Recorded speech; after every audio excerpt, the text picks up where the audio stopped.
Je suis une fille de divertissement pour adultes et j'ai récemment vécu une situation avec un client qui m'a fait ressentir de la peine pour sa femme. Je travaillais dans une maison de divertissement pour adultes depuis que j'étais très jeune. J'ai commencé à travailler à 18 ans et maintenant, j'avais environ 30 ans. Très bien conservé, j'avais déjà vécu beaucoup d'expériences avec des clients, je gagnais beaucoup d'argent et j'aimais cette vie. Je n'avais jamais envisagé de la quitter, car je voyais de quoi les hommes étaient capables, en particulier avec leurs épouses.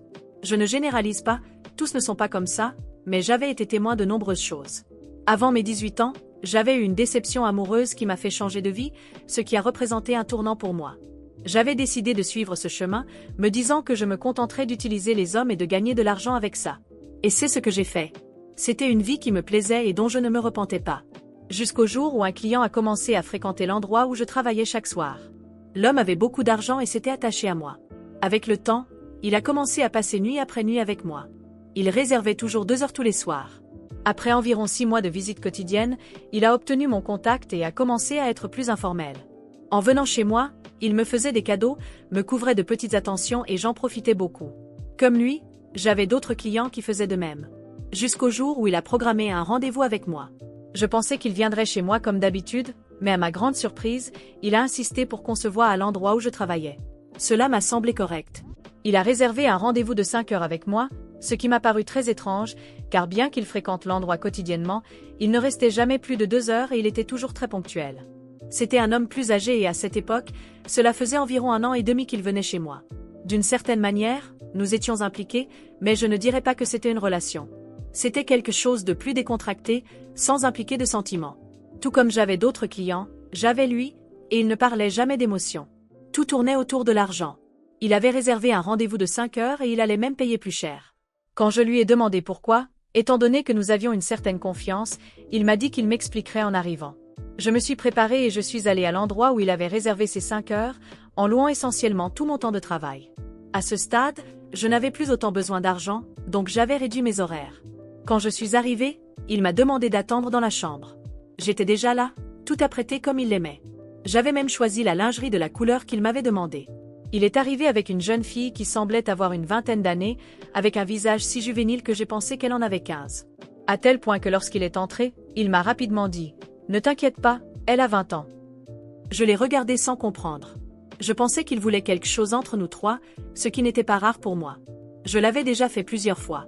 Je lui ai demandé pourquoi il ne me l'avait pas dit plus tôt, mais la fille est entrée avec une attitude très timide. Elle semblait extrêmement effrayée, me regardant avec de grands yeux.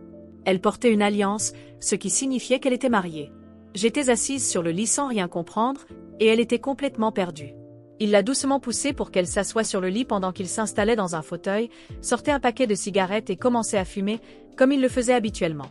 Ensuite, il a commencé à parler.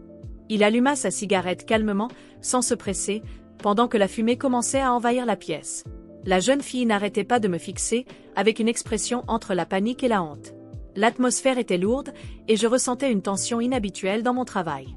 Lui, confortablement installé dans son fauteuil, croisa les jambes, avec un sourire froid sur le visage, commença à parler. « Celle-ci, c'est ma femme.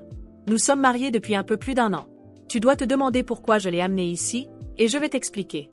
Elle, eh bien, elle a découvert ton existence. Bien sûr, je n'ai jamais été discret, et pour être honnête, je ne me suis jamais soucié de ce qu'elle pensait. Mais le problème, c'est qu'elle est religieuse et n'accepte pas l'idée du divorce. Alors, j'ai pensé à quelque chose de plus amusant, quelque chose qui pourrait régler notre problème une bonne fois pour toutes. » Il prit une bouffée profonde sur sa cigarette et regarda sa femme, recroquevillée sur le lit, visiblement mal à l'aise. Un frisson parcourut ma colonne vertébrale, ne sachant pas où il voulait en venir. Il continua, comme s'il racontait l'histoire la plus banale du monde. Ma chère femme ici présente a toujours été une femme très soumise, elle ne se plaignait jamais de rien, jusqu'à maintenant. Elle a découvert notre relation et a eu l'audace de me confronter, de menacer de me quitter. Imagine CA. Elle, la petite fille obéissante, osant s'opposer à moi. Il éclata de rire, un rire sec et froid qui semblait couper l'air. Alors, après quelques semaines de réflexion, j'ai compris qu'il y avait une solution plus intéressante. J'ai décidé qu'elle devait apprendre une leçon. Et qui mieux que toi pour la lui donner? Je clignais des yeux, incapable de croire ce que j'entendais. Mon cœur se mit à battre plus vite, un mélange de colère et de confusion grandissant en moi. Lui donner une leçon? De quoi parles-tu? Demandai-je, essayant de garder mon calme, mais sachant déjà qu'une horreur était sur le point de se produire. Il me regarda, avec ce sourire malveillant sur le visage, et dit « Je veux que tu lui fasses ce que tu me fais à moi. Mais pas seulement ça. Je veux que tu l'humilies, que tu la fasses ressentir ce que c'est que d'être utilisée, jetée. Je veux qu'elle comprenne qu'au final, elle n'a aucun contrôle, ni sur moi, ni sur sa propre vie. Je veux qu'elle voie ce que je fais avec toi tous les soirs et qu'elle sache que c'est comme ça que ça va se passer dorénavant. Et si elle résiste ?» Il marqua une pause, son regard devenant encore plus sombre. « J'ai déjà pris des dispositions pour que notre petit secret soit révélé à tous ceux qu'elle connaît.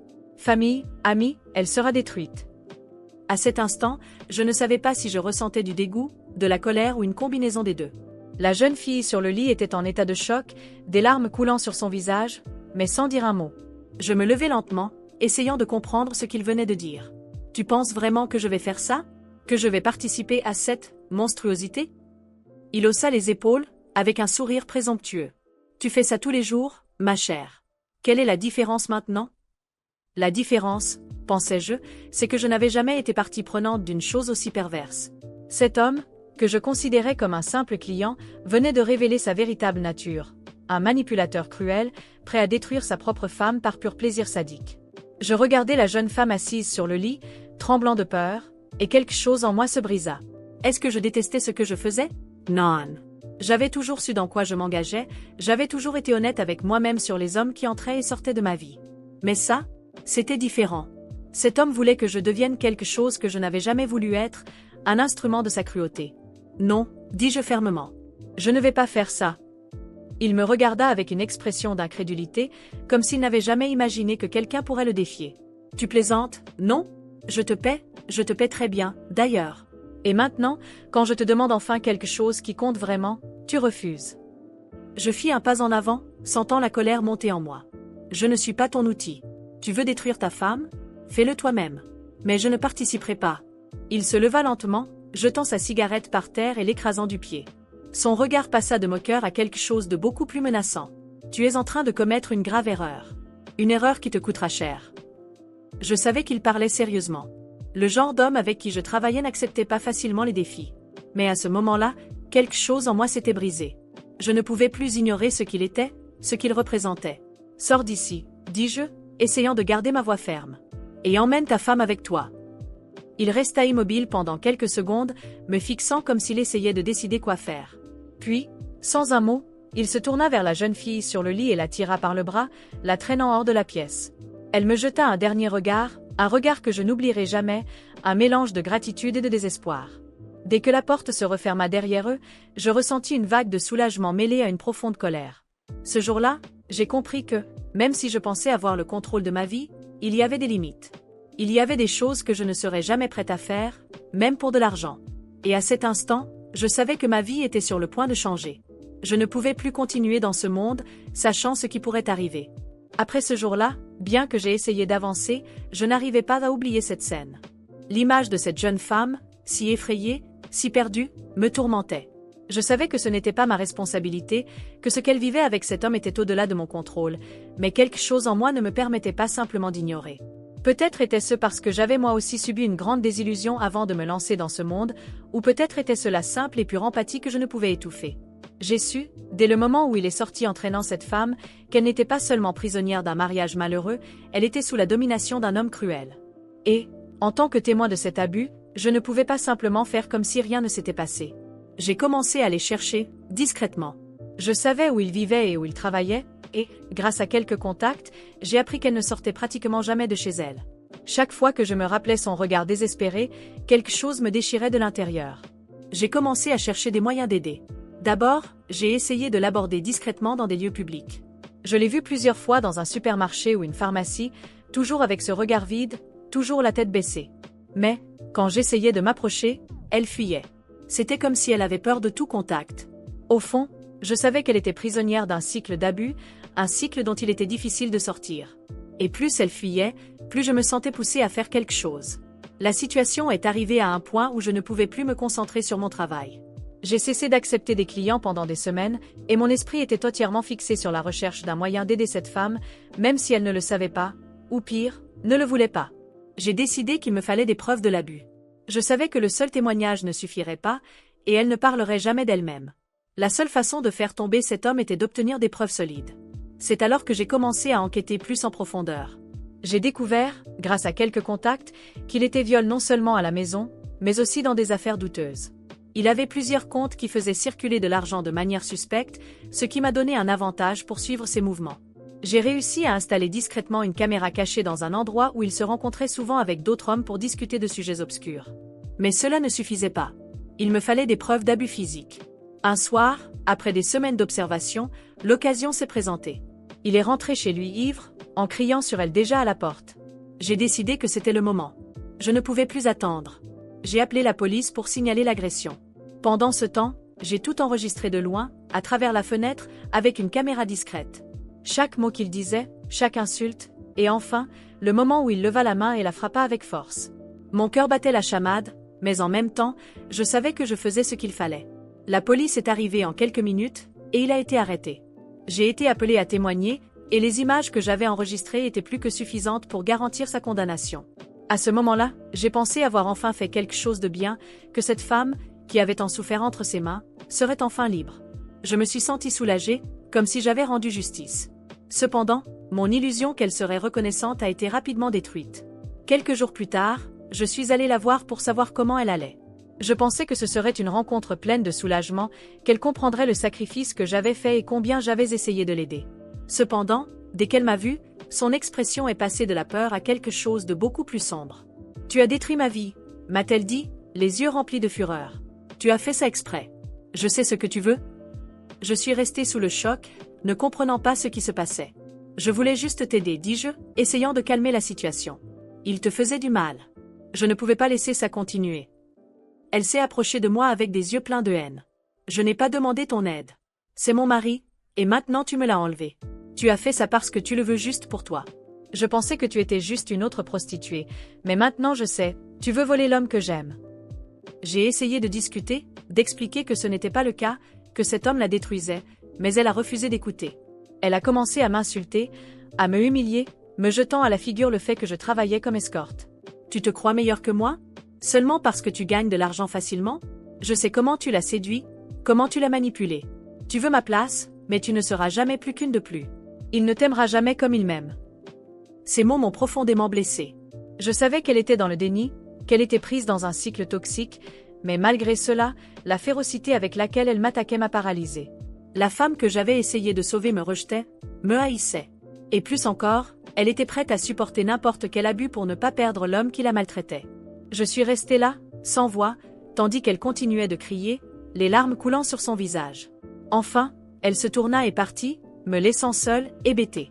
Je n'attendais pas de remerciements, mais je n'avais jamais imaginé que je serais blâmée pour avoir sauvé quelqu'un d'un monstre. Ce jour-là, j'ai appris une leçon amère. Peu importe combien vous voulez aider quelqu'un, tout le monde n'est pas prêt à être sauvé. Certaines personnes, même en souffrant, préfèrent les chaînes à la liberté. Semaines se sont écoulées depuis ce jour tumultueux. À ma grande surprise, ou peut-être pas tant que ça, il a été libéré.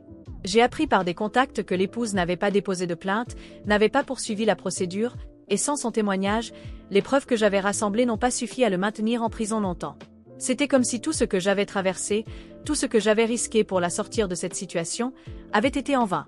J'ai su qu'il était revenu fréquenter les mêmes endroits, les mêmes maisons de divertissement pour adultes, comme si rien ne s'était passé. Au début, j'ai pensé qu'il avait peut-être changé, que le temps en prison avait pu lui servir de leçon. Mais j'ai vite réalisé qu'il était le même homme, plein d'arrogance, avec ce même froid dans le regard. Il n'avait rien appris. Au contraire, il semblait maintenant encore plus audacieux, comme s'il était au-dessus des conséquences. J'ai entendu d'autres filles dire qu'il devenait de plus en plus viol, de plus en plus impatient. Les mêmes histoires de contrôle et d'abus. Sauf que cette fois, je savais que ce n'était pas seulement avec son épouse. C'était un cycle qu'il répétait avec chaque femme qui entrait dans sa vie. Et même si j'avais échappé à ce moment précis, je savais que cela ne se terminerait pas bien pour aucune des personnes impliquées. Ce qui m'a surpris, c'est ma propre réaction face à tout cela. Avant, aussi difficile que cela fut, je gérais ce genre de situation en pensant que c'était juste une partie de mon travail. J'avais toujours été consciente des choix que j'avais faits et de l'environnement dans lequel je me trouvais. Mais après tout ce que j'avais vécu avec lui, quelque chose en moi avait changé. Je ne pouvais plus continuer ce travail de la même manière. L'image de lui, son regard cruel, la façon dont il manipulait les vies des femmes autour de lui, m'a fait réaliser que je ne voulais plus faire partie de ce monde. J'ai toujours cru que j'avais le contrôle sur ma vie, que je savais exactement où je mettais les pieds, mais maintenant tout semblait différent. Ce n'était plus une question d'argent ou de survie. C'était une question de dignité, de connaître les limites de ce que j'étais prête à supporter. Chaque fois que je me souvenais de la façon dont j'avais été impliquée dans cette monstruosité, je me sentais de plus en plus éloignée de la personne que j'étais. Alors, après beaucoup de réflexion, j'ai décidé qu'il était temps de partir. De laisser ce monde derrière moi. Ce n'était plus seulement une question de travail, c'était une question de paix intérieure. Je ne pouvais plus continuer à voir des hommes comme lui ou des femmes piégées comme son épouse détruire des vies, y compris la mienne. J'ai quitté mon travail. Ce n'était pas une décision facile, mais c'était la seule qui me semblait juste à ce moment-là. Je ne savais pas exactement où j'irais ensuite, ni ce que je ferais de ma vie, mais à cet instant, une chose était claire, je ne laisserai plus jamais quelqu'un comme lui avoir du pouvoir sur moi ou sur mes choix. Peut-être que pour beaucoup, mon départ n'aura pas d'importance. Peut-être qu'il continuera son cycle, revenant aux mêmes endroits, trouvant d'autres victimes pour alimenter sa cruauté. Mais pour moi, c'était terminé.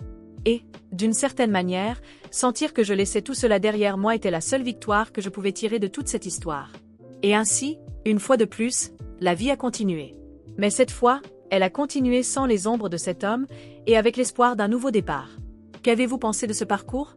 Si cela vous a plu, abonnez-vous à la chaîne et n'oubliez pas de partager cette histoire avec ceux qui ont besoin de l'entendre.